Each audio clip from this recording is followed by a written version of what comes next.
20. We're gonna give it just a minute, folks. We have, approaching almost 100 folks who will be on the call today. So for those of you who are joining us, who are in now, feel free to grab a glass of water or something else to drink and maybe a snack. We will be in here for about an hour chatting about undergraduate research here at the University of Rochester, and we'll get going in just a second. Like I said, we have quite a few folks joining us. But once I see our participants level off, we're gonna just go ahead and get rolling. All right. Well, we've leveled off at about 35 plus the 10 or so of us that are on from admissions and from research. So I guess real quick to start with, my name is Kyle Doyle. I'm an admissions counselor here at the University of Rochester. I also do a bit of work with undergraduate research, and that is why I am here today chatting with you all and kind of hosting this panel where we are joined by Ann Robinson from undergraduate research and several of our undergraduate students who are doing research here. I guess beyond that, the main thing that I always like to say is that I'm also an alum of the university. I graduated back in 2014, majored in linguistics, minor in biology, stuck around to take 5 in art and brain and cognitive sciences, did a ton of cool things, and part of that included some research in one of our psycholinguistics labs. So I may chime in at a few points here, but my research experience is now starting to get dated. So I'm going to go ahead and turn it over to Anne to start with, but also some of our students who will talk, will introduce themselves, and if you could just lead with your name, what class you are, what your hometown is, and what you're majoring in with to start, that would be awesome. But I'll pitch it to Anne first to kind of get us going. Hi, everyone. Thank you for coming today. So I'm going to share my screen. I have a little PowerPoint. Let me get in there. Start my thing. Can you guys see that okay? Oh, you can't answer me. Okay, thank you for the thumbs up. So again, hi, I'm Ann Robinson. I work for the Office of Undergraduate Research, and I've been there about 10 years. Hasn't gotten old yet.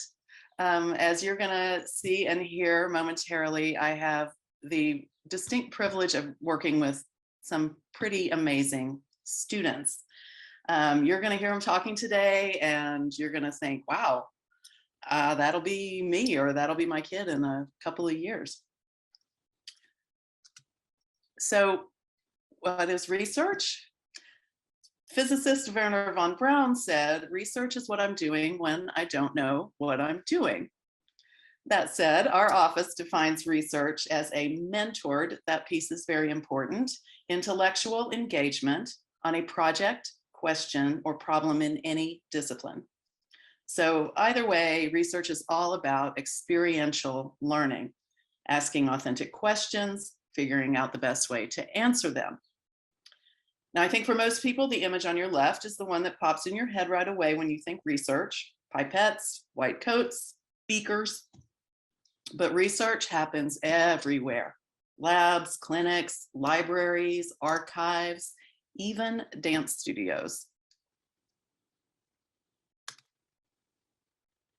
So the short answer to how to get started is you connect with faculty. You find a faculty mentor, as I'm sure you'll hear from our panel today. It's common in STEM and the social sciences to contribute to a grant-funded ongoing project as part of a research team. And there are well over 300 research groups on campus and at the medical center. On the other hand, in the humanities and the humanistic social sciences, faculty will serve more as guides to help you through the research process, provide feedback, and support you as you uncover data and write about your findings. Two things: our office does host an annual undergraduate research fair each fall, where you can meet representatives from dozens of departments and programs and ask all the questions you want. We also have a getting started guide on our website, very useful. It gets at some things that you can do proactively, and even provides some sample emails and some advice on how to approach that initial conversation with a prospective researcher. When you start, when you're ready. It seems obvious, but I feel like it just in the 10 years that I've been working, I see students feeling sort of increasing pressure to get started earlier and earlier. It is certainly possible to start as a first year. It's possible that some of our panels started as a first year. Most students start in their sophomore year. And just relax. Please don't worry. Take some time to figure out your interests. And, it may take some time to find the right faculty mentor.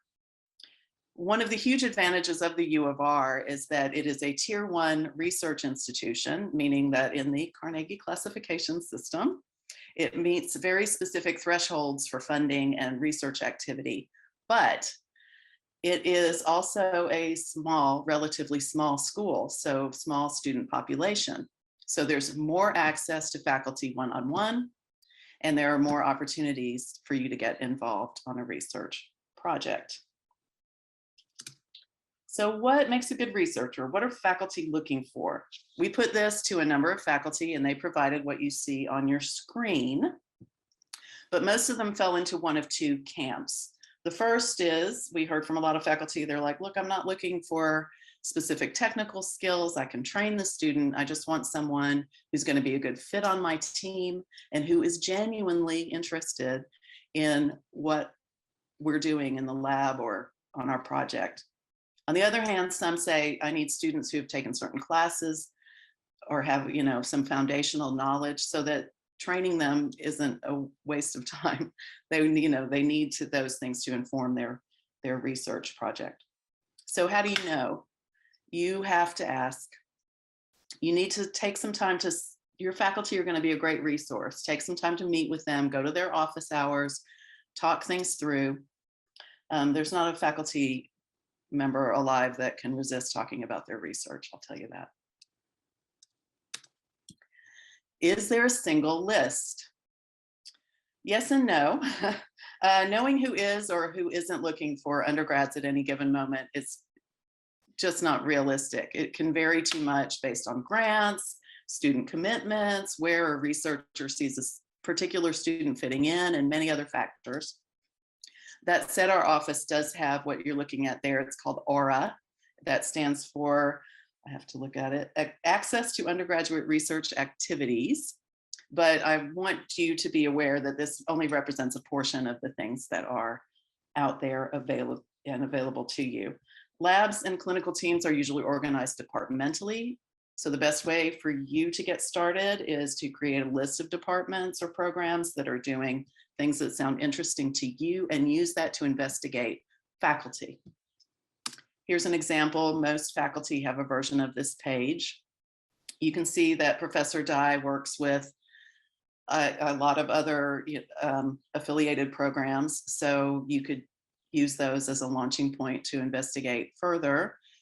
You might think about reading a publication before you meet with that faculty member so that you can ask better questions and be better informed going in. So what about funding? Many students do research for credit, not pay, especially during the academic year. And many others are hired as research assistants as an hourly employee. But we do have many students who are just in it for the experience. They're what we call unpaid interns. And there are many sources of funding available to those students, especially over the summer.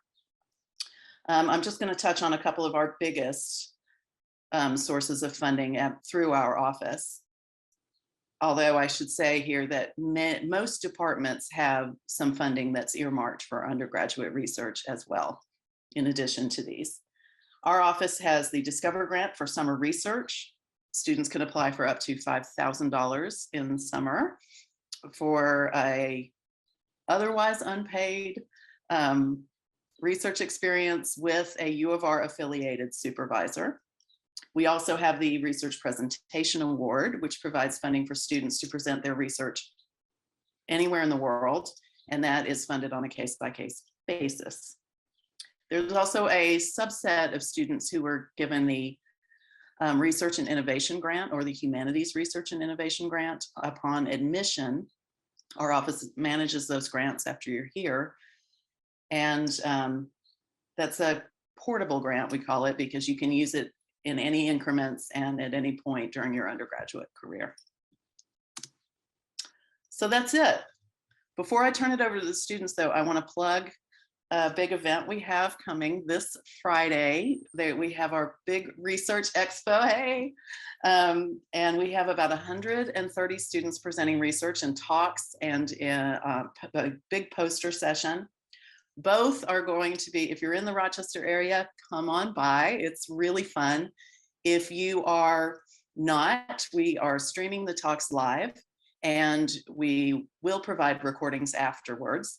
And the virtual, we also have a virtual poster session, and all of that is available.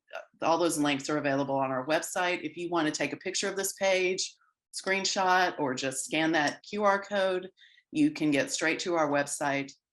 And there's just poke around in there. There's lots of good resources. That's it. Thank you for listening. I'll stop my share now. So do I have a volunteer who would like to get started? Or shall I just finger one of you? First. Okay, all right, thanks. Hi everyone, my name's Yama. I am currently a senior, so it's about 4 weeks until graduate. I'm doing research in the natural science area, so I would say clinical research. I'm a philosophy major on a pre-med track, and I've done the Discover Grant research, I've done unpaid intern, I've done a bunch of those that and just listed. So essentially, I've been doing a lot of research in the medical center, and I think for anyone who wanted to pursue a career in medicine, it might seem daunting that that undergrad you have to do research with a physician, with a clinician. It seems like it might be challenging, but I got a lot of great opportunities for research just from emailing these clinicians and reading their publications, and they are very welcoming. They also love it when there's an undergrad interested in their research. And I don't know what else I should include. What kind of research do you do? Oh, sorry. Yeah, for sure. So for last summer, Discover Grant, I did research in ECMO, which is, for those of you who don't know, ECMO has been is a very new technology, has been recently widely used because of COVID. So it's life support machine that act as a mechanical heart or lung to help you pump your heart and lung. So basically your heart and lung doesn't have to do anything. And my research was focused on computational biology, which is a lot of MATLAB, a lot of coding and analyzing data. So I was doing most of my research at home, which is pretty nice. It's considering last summer was was COVID during the pandemic and all. And then that research was part of the big clinical study, funded study going on at URMC, and I've been doing that for a couple years now. And Discover Grant was a nice opportunity for me to have my own section of the project, other than just aiding and assisting the doctors with their research. So with that, I was very fortunately able to publish my results in the Frontier Neuroscience Journal, which is very awesome. I wasn't expecting that. But yeah, and then I really like the research experience I have at U of R, because I've always known that I don't want to do anything wet lab related. I don't want to work in the lab with, the lab code and everything.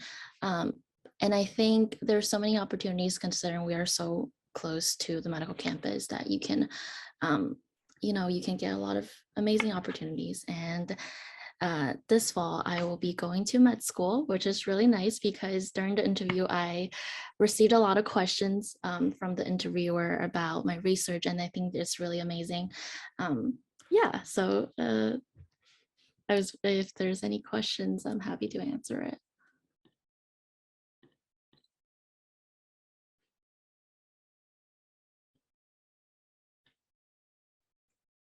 Oh, so I think there's a question. The medical center seems to be one of the bigger areas for internship research for undergrads.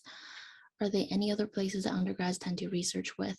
I know a lot of my fellow pre-med students, my friends that would do research with faculty members in the biology department or the chemistry department, where they would do more bench lab focused research. You can also do independent research study, which is also a nice way to, you can also use one of, I think Hutch is the building that usually do scientific research.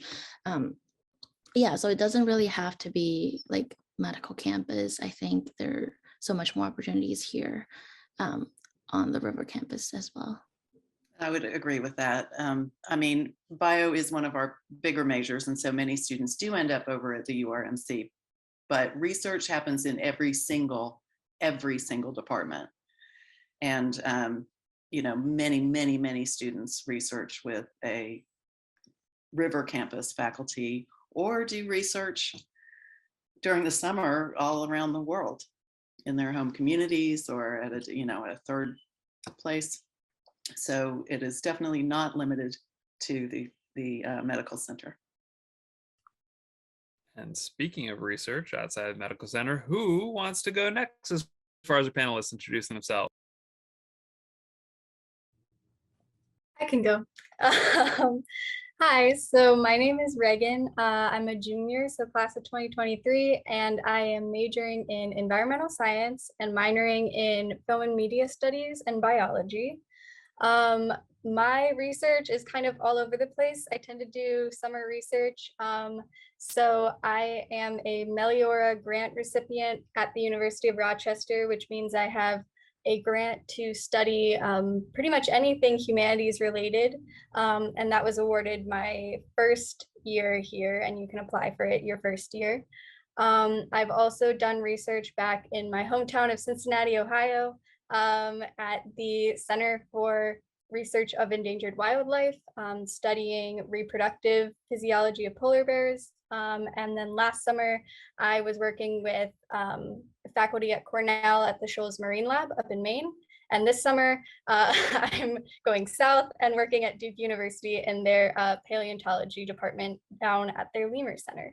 And somebody asked a question in the chat about opportunities to publish research. I am very excited because my paper that I conducted at the Shoals Marine Lab is actually being published through the Journal for Undergraduate Research here at Rochester in this semester's edition. So that's just one opportunity that undergrads have here to publish, but there are tons and tons more. So yeah, and Yama, you as well, you said you're publishing, is that right? Yeah, you can also publish outside of university as well. And because with my publication, I always collaborate with other researchers. So I'm also first author. So usually you wouldn't be the only one writing this paper or, publishing. So there are a lot of other faculty members will give you like guidance as to like how to apply for these publication opportunities as well. All right, Alexis, you want to go?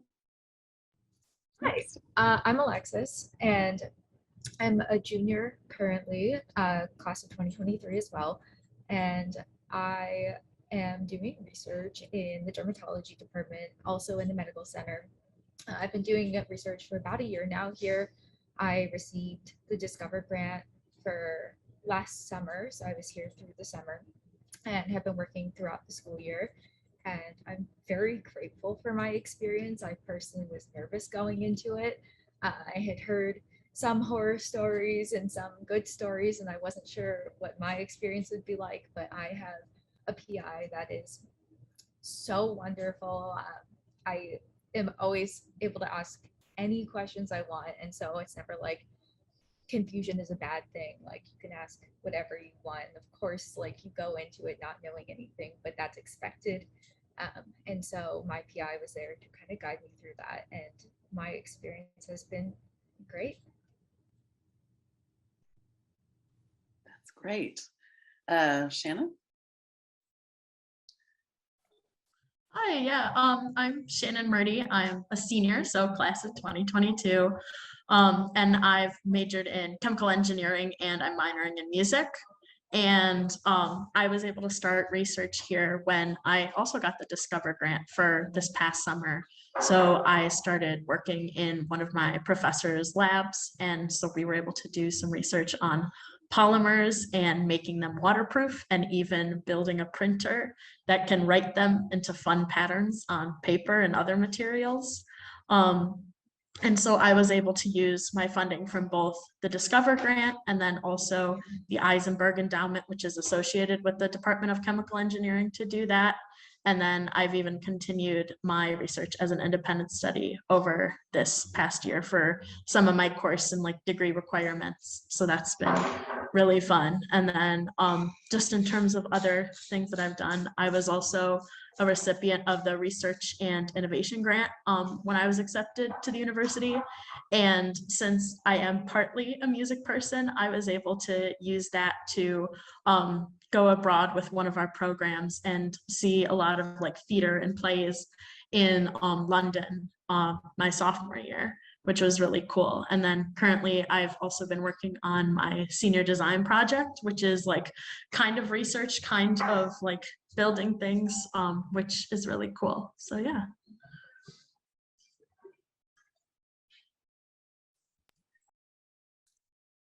Awesome, cool. I was going to say going forward, just because I did not say it right at the very beginning, folks can direct their questions into the Q&A chat box at the bottom.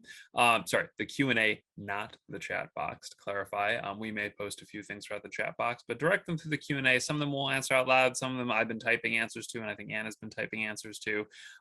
So yeah, let me push that out to our attendees here. But to our current students, I was just going to follow up with a quick question. We've had quite a few questions about grant funding and some research and whatnot. And I guess kind of it's hard for probably all of you to articulate exactly because your experience has been the Rochester experience. But how has that compared, or what doors have all those grant opportunities, because I think everyone mentioned having some type of grant funding open for you that maybe you wouldn't have been provided at another institution? Or that you wouldn't have been able to do if you hadn't had a grant? Yeah, so I'll start first. If so for me specifically with Discover Grant, during the summer, it was really helpful to help pay rent and subsidize my living expenses, especially when you're doing research and having to think about like to have summer housing and then to pay for everything. It's a little bit difficult. And then because I have to do research, and then I wouldn't be able to like, have a lot of hours to work. So I think the Discover Grant really helped me to be able to put like, to focus on my research and to put in as many hours as I can and to produce the best result. And I think that is something, I don't know about other institutions, but I think that's a very nice, it's a big advantage to U of R research, is that if I get subsidized, I'd be loving doing my research because I won't be doing unpaid work and feel appreciated at the same time. Yeah, I would say for me, research is something like people want to see that you do hands-on stuff. And with the pandemic and everything, it's been a little bit more difficult to find those opportunities and everything. But I do feel that the University of Rochester has still like made those strides in the safest way to conduct research, as well as like giving you the opportunities and the support as well. Because when I first heard about the Discover Grant from one of the @Rochester emails. And so I was just like, oh, really good. I read my emails, like that's a nice thing to do. But when I had learned about it, I had gone to my professor, Dr. Yates, who I had taken a class with, and I had enjoyed the class. And so when I was like, hey, like this is something that I'm interested in doing, if I get my funding, would I be able to work in your lab? And he's like, yes, of course. And then he and even some of the staff in the chemical engineering department, they were able to be like, oh, we have the Eisenberg funding as well. We'll match it for you. So for me, I kind of got the benefit of being like a paid intern. So that was really nice. But it's just, you have to kind of figure out, like network and make those connections with your professors, but then from like the Office of Undergraduate Research and everything, like there are people there like Anne and everyone to help support you and be like, okay, here's a good starting point, and here's where to find what you want to do. So I really like that support system here. Oh, thanks. There was a question in the Q&A that I thought might be better to be addressed to everyone, and that is, do you have to get a grant to be able to participate in research? And the answer to that is absolutely not. It is more common in the summertime for students to need the funding to be able to participate in research. That's when the gap is, you know, for housing and whatnot. But during the school year, I'm sure most of you who did research for credit. Yeah, and who did research as an hourly employee. Yeah, so it takes all kinds of different forms. And if you're here and you're already on campus and living, you know, in your dorm, you're probably going to work something out with a faculty for a, you know, a kind of credit situation. But it's just good to know that those funds are available to help get you through the summer when it can be, you know, tricky.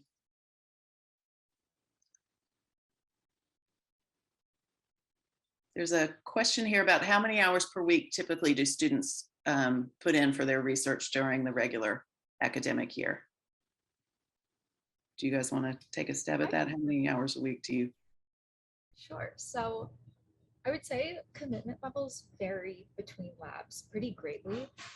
But I think also how much you put in is really how much you get out of it.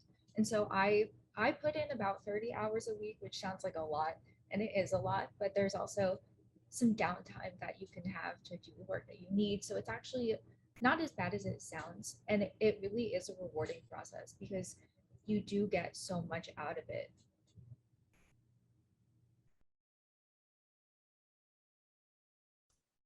I will Also- say, Oh, sorry, go ahead. I was just saying from my experience, you know, I worked most of my senior year for a graduate student in a psycholinguistics lab in the Brain and Cognitive Sciences department here. So she had her own grant funding to pay me, which was super awesome. I think that the other thing the always issue that I hear all the time is that folks are concerned about competing with graduate students, something that comes up every once in a while, and that's not really something that happens here at Rochester. And in fact, you know, graduate students can have their own grant funding to pay undergraduate students to work for. But I work for about 6 to 8 hours a week for most of the school year. Just that's my personal experience. So I was gonna say when I applied for Discover Grant, I think it was like expected 300 hours, right? 300 hours in total for the summer. I don't really recall exactly how many hours I've worked because my schedule was a little bit more flexible, and the need for me to they didn't really need for me to like sit through the day from 8 to 5 to do data collection, just do it on my from my end.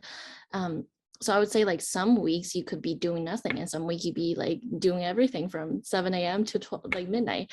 So it really depends, and really depends on your professor, faculty member, the faculty member that you're doing research with, how you guys make up the schedule and how they expect you to work. So I think that would be a very good factor when you ask to participate in research with a faculty member, of like their expectations and what if you can meet their expectation. Because if you can, it wouldn't be the best research experience if you can't meet their expectation. But I think that would be like a great thing in order to have a good experience.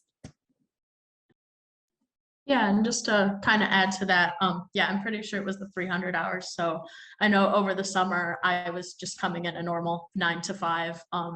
My PI let me kind of set my own hours, but that's just what I wanted for consistency. And then something that I also wanted to add was currently for my independent study, I usually do like the kind of 6 to 8 hours a week because I've chosen to do a 2-credit independent study.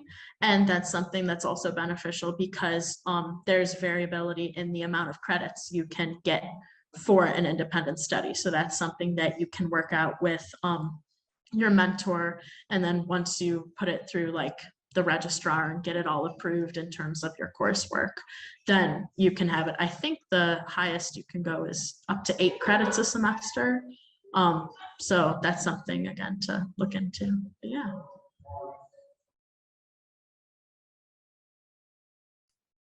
I'm just going to go from the top in the Q&A real quick.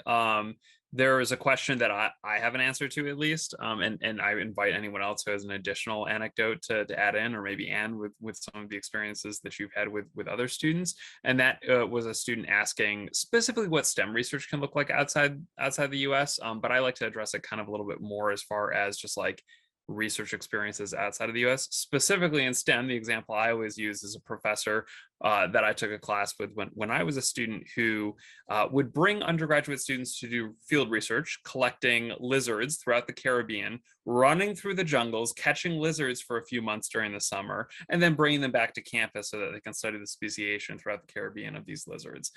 So just an example of that, but there are a lot of faculty that do research outside of the US and will bring undergraduate students along with them.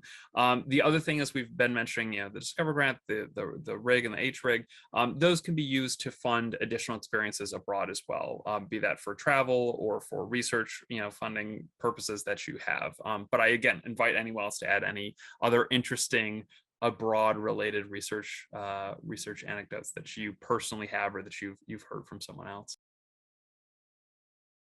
Yeah, I'm actually going abroad this fall to Ecuador, the Galapagos, and the Amazon rainforest. And the professor leading that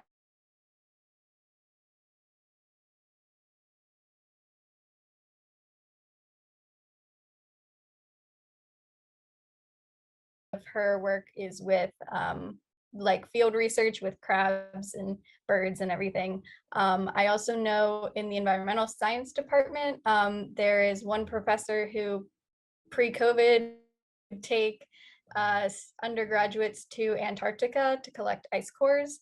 And there's another one. Oh, and then one more in environmental science, who, if you take his intro oceanography class, then he does a cruise during the summer, a research cruise, and he'll take undergrads on that. So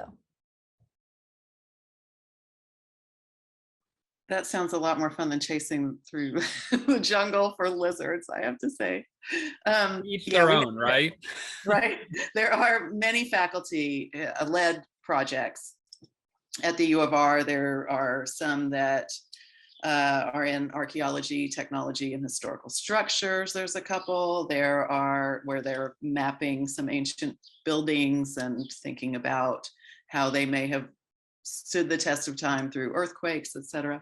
There are some social science. This is pre-COVID. I think these, will ramp back up. One to India that studies smoking cessation in, I'm blanking on the town, a tiny little mountain town. And one in Italy that studies the long-term effects of World War II on this little community. So there are lots of these kinds of for credit options, but there are also, many, many opportunities, as Kyle said, for you to work out something on your own with an institution, and potentially with some Rochester funding for those experiences as well.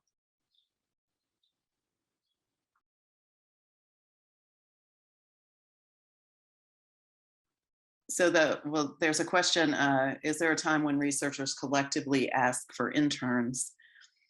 No, there is not. It's very fluid. It's ongoing.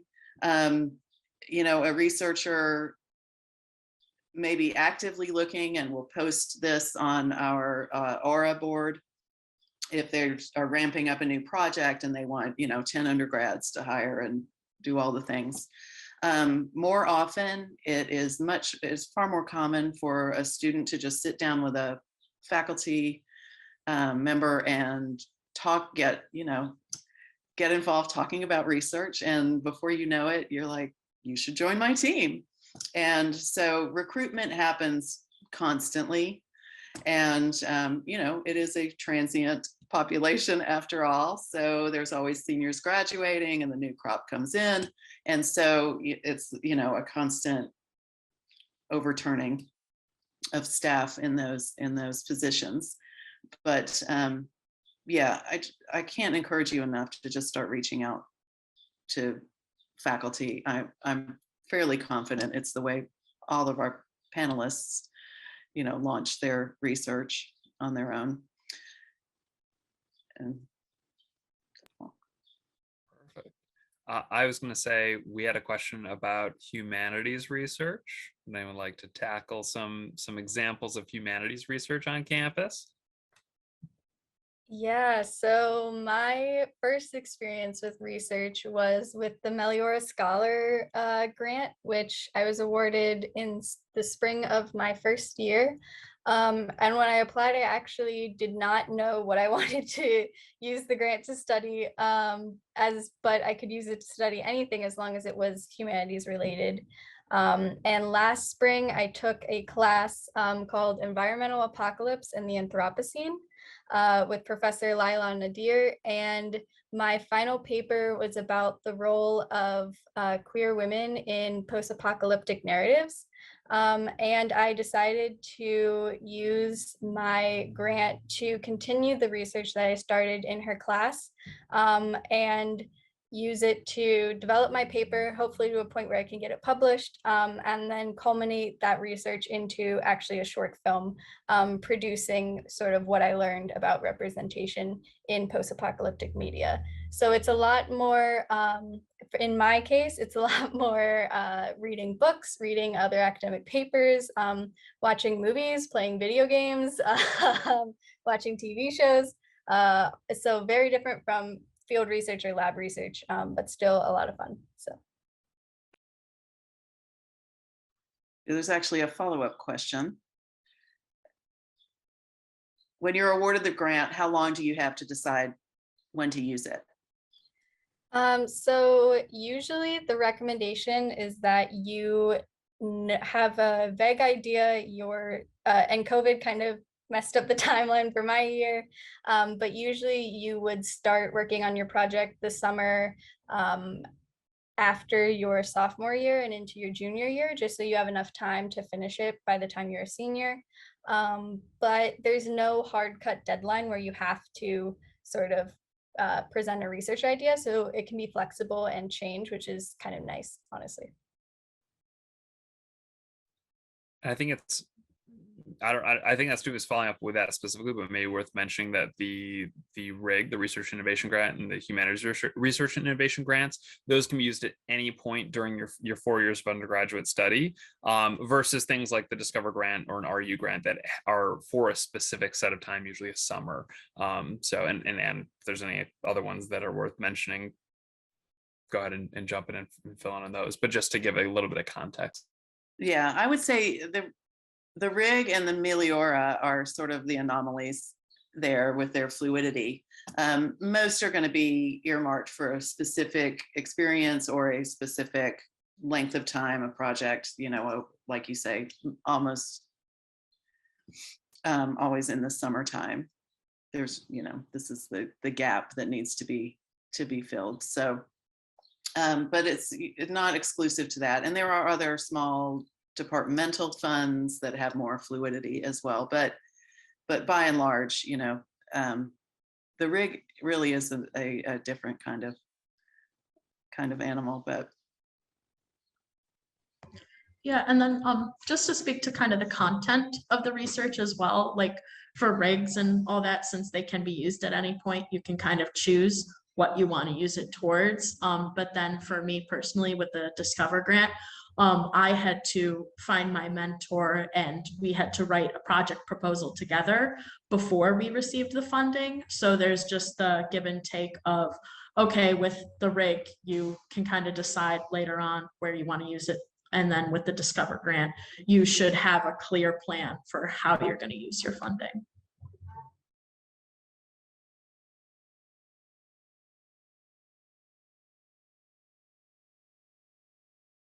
I do want to say, Alexis, I think I may have cut you off. I wanted to hear what kind of research you were doing.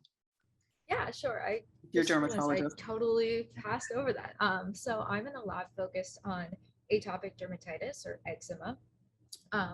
I personally have been fortunate enough to work from my own hypothesis. So I was given the papers that my lab had produced, and from that I was able to kind of come up with my own hypothesis, and I wanted to do something on trying to understand the mechanism of invasion of a bacteria called Staphylococcus aureus into skin cells or keratinocytes, since it is known that patients with atopic dermatitis generally have higher colonization with Staphylococcus aureus. So I wanted to find the relationship there.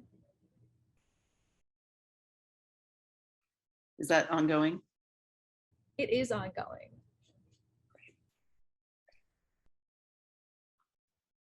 Awesome.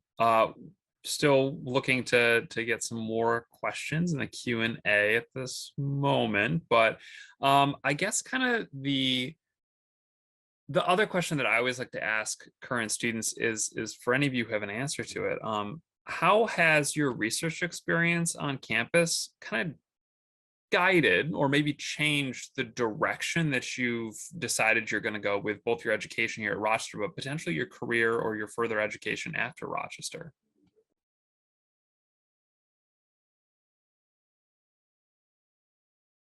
I guess I can speak to that. So I kind of had a general interest coming into college.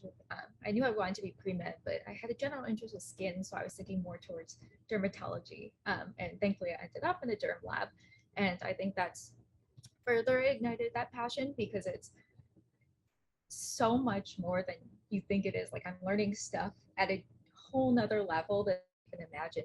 It really just further increased interest because now I know so much more and there's so much more I want to know. And for me, always kind of, I first came here to make sure that I had a kind of internship experience. I could be just working and doing stuff like that. So when I had started my research last summer, I was kind of on the fence between wanting to get a master's and then wanting to get a job. And so as I was doing my research, I had realized I'm like, wow, I really like doing the hands-on part and being in the lab and working like that. And then my group was also working with putting together a paper in conjunction with a research group at the Med Center. And so just kind of seeing the logistical side of that. Okay, like you have to submit like your manuscript like 6 months before they could even read it, or like got it. So like long turnaround time in terms of publishing things and all that. And so when I had like gotten that hands-on experience, I had realized like I would love to get out and started in the world now. And so that's why like I've now been hired by SPX Flow, which is like a fluid mixing company. So I'm going to be working with like making made to order like mixers and impellers. And so it's just stuff where I can apply kind of the knowledge that I've gained over the time, and then also just the general work experience that I got from my research, where it's like, okay, I'm used to working like independently. I'm used to like getting instructions or being like, hey, like test this out, see what you think, come up with an experimental design. And so I'm excited now because that inspired me to like apply that to your real world, especially in like more of a team setting, which is how a lot of, so yeah.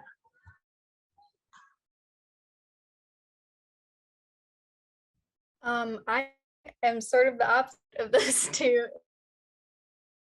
Idea what I wanted to do Rochester, which is part of the reason why I chose it. And I started as a biology major and I bounced around, and I think this is like my third major that I finally landed on. So for me, research was the opportunity to explore something in depth that I thought I was either super interested in or that I had never considered being interested in. And then trying it out and learning something new. And that for me was really invaluable in that I learned sometimes that I maybe didn't love certain parts of the research or a certain subject matter, but that was more valuable because then it helped me figure out what I do really like and what I really enjoy. And then that will be useful in helping to decide what I want to get my master's in and what I want to do after that. So. Yeah, and I think for me, first of all, it's definitely like it helps with my education, like what I want to do, figuring out what path I want to go into. And then I feel like for me, I was the same with Reagan. I felt the same way. I've been doing ECMO research, but the funny thing is, after doing it for 2 years, I told my PI, my principal investigator, I was like, there's no way I'm going to work in ICU. There's no way I'm going to be a surgeon because I don't vibe with the environment at all. And then he's like, wait, no way, but like you're so good at like doing all this research. And I was like, yeah, it's interesting, but that's not what I do want to do for a job, right? So I think a lot of times, not just the research, but the environment can really tells you a lot. And I'm actually a transfer student, so I transferred here my sophomore year. My freshman year, I was doing research in a wet lab and I hated it. So that's when I knew I needed to like look for a clinical research study or opportunities here at U of R. And I'm glad that I tried some of the things to know what I like and what I didn't like. And I think personally, I like the research as a perspective because I was never the smartest student in the class. I was always like above average, like, just she's smart, but she's like not super smart. And for my first year at U of R, I've struggled to get good grades in class. So I didn't really know how to like, really know my study method and how to get good grades. And I think doing research really helped me because I really help with my critical thinking skills and also time management. So I think there's a lot of like perspective other than just like the things that you're researching, but also like I call it how to adult. Like I need to know like with some research, I need to know how to utilize the funding, how to like and communicate, interact with the faculty members, all that stuff. And I think that's like an important thing that you need to learn before stepping into the society as an adult.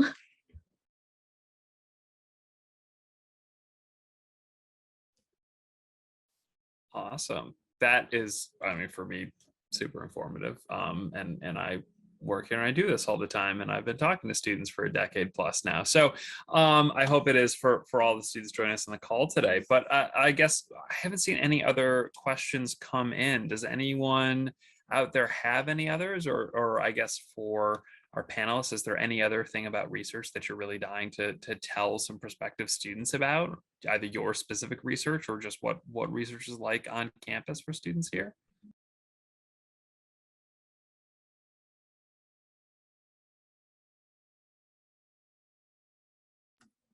We'll give a pause on that final thoughts thing. We did have a question come in. Let's see. Is competition for positions fierce? And do you have to write resumes, etc.? Who would like to tackle that one?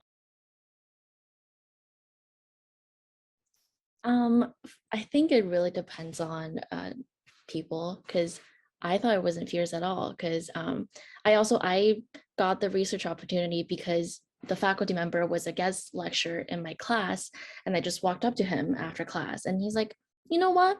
I think you're cool. And I do think I want an undergraduate intern. So it really varies. Like some of the experiences you have to like write resume, cover letter, have to do interview process. Some of them are just like, they vibe with you and they'll give you opportunity, and then just became like a 2-year commitment.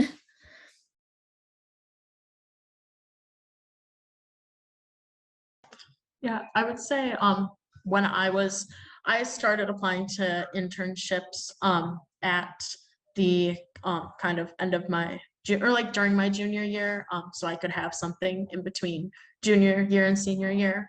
And in terms of like internships that I applied to outside of the university, like it was very like slim pickings. And then there was even this one program in Germany that had decided to rehire the people that they hired during summer 2020 because the people in summer 2020 didn't get to go on those opportunities. So in terms of the overlap, a lot of students were pushed back. But when I applied for the Discover grant here, I found it very easy to fill out the application, and I had a lot of help from my mentor in terms of filling it out. So I would say it depends on the department. It could depend on the time of year as well, because you might get a lot of students who are looking for something as soon as the school year starts in the fall, or like kind of towards the end of the year, like so they have something for the summer. So I would say it depends, and it's really on like the department and like you to kind of like seek out and see what's available and talk to people.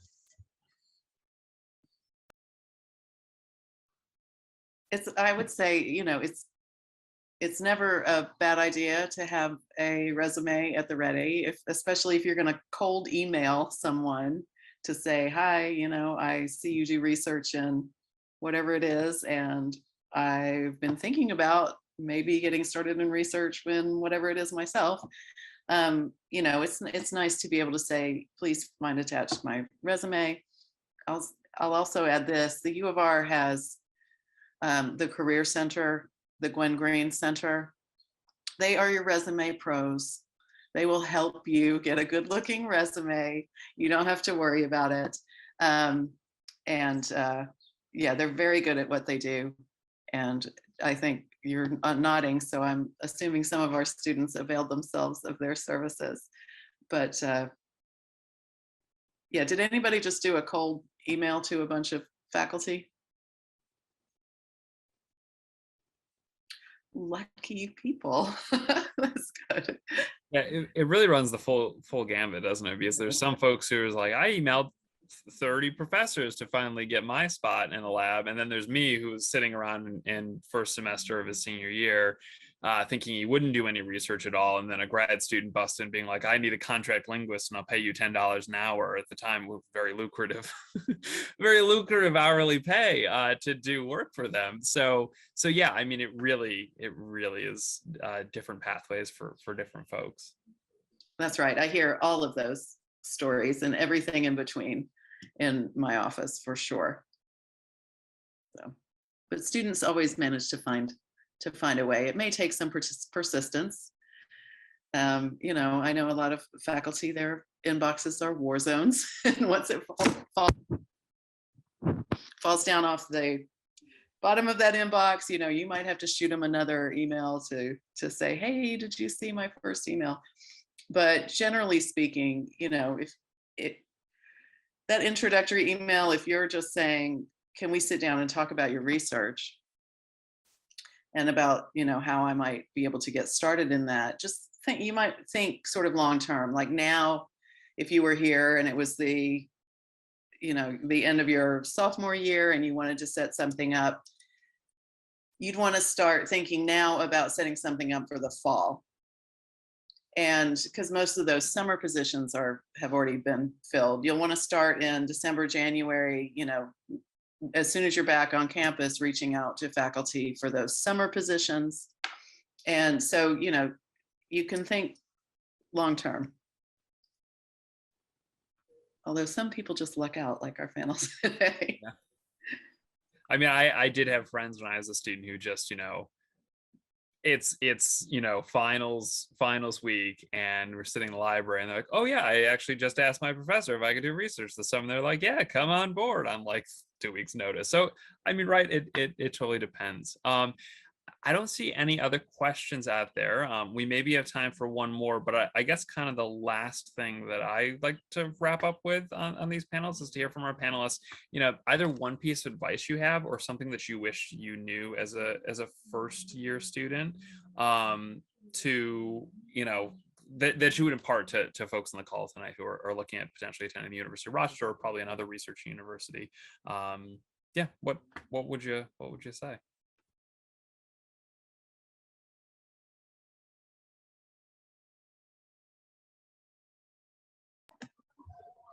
I would just say, oh, you can go ahead, Alexis.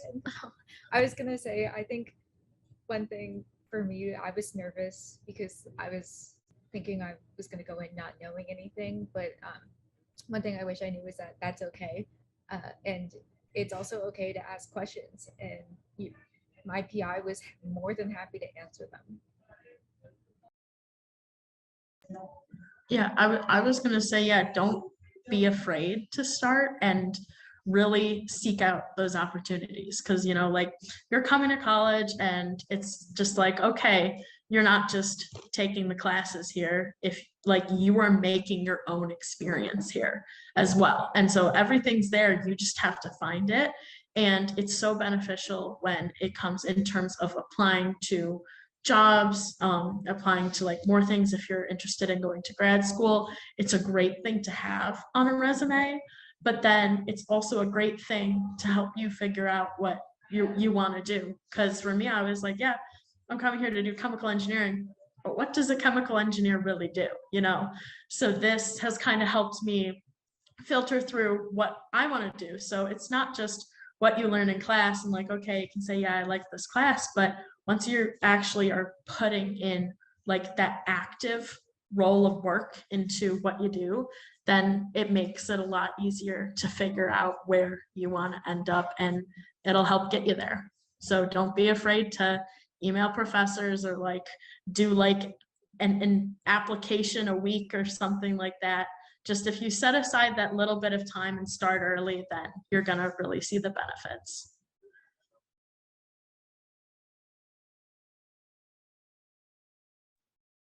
Oh, and I would just say personally, I think my piece of advice would be go to your office hour, build connections with your professors, build connections with everyone on this campus. I even with like, I don't know, like employees at the green career center, yeah, they're very nice. And also this is such a small university, so if you tell someone that you're interested in something, they might refer you to someone else doing research. It might not be research with this professor, but they could tell you that, oh, like one of my fellow friend or like faculty member in this department is doing research and blah blah blah, I can send you an email, and that way you can land a research opportunity. So it's never, you never have to like focus on one professor to like talk to them. You can talk to all of them, because you never know, you might luck out. Yeah, I think my biggest takeaway is don't be afraid to look at opportunities that are maybe a little bit outside of your comfort zone or a bit outside of what you think that you really want to do, because some of the most valuable experiences for me have been in fields that aren't directly related to what I thought I would be studying at this point in my life. And also talk to people and look at places that you might not expect there to be research. A lot of my experience is from aquariums and natural history museums, which are not universities. They're not R1 research institutions, but they're still awesome opportunities. So yeah, talk to people. Don't be afraid to try new things.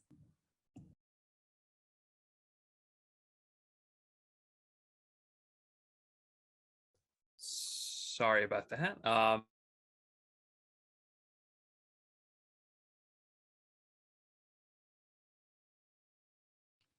Oh, Kyle is freezing up. I hate to tell you, Kyle. So I'm thinking that, Patrick, would you like to jump in? I'm thinking that might be a sign that we wrap it up for the day. I don't know. Sometimes fate takes a hand, and technology right. helps fate out along the way. Yeah, we just want to first and foremost thank our panelists. Thank you so much for your insights, for your candor, your willingness to share your experience, the goods and the bads and the ups and the downs. And thank you so much as well, not only for the day-to-day support that you provide to our current students, but for offering your insights on the research experience at the University of Rochester. So thank you all. To our attendees, to our admitted students, there are still a handful of virtual 2026 experience events left. I'm sure since you were able to sign up for this one effectively, that you've got all the information that you need to sign up for those others. There's still a lot of good information that you can learn from staff members, from faculty members, from most importantly, our current students. So again, thank you for your time and attention. Take care and good luck as you continue your decision-making processes on the way to May 1st. Take care all.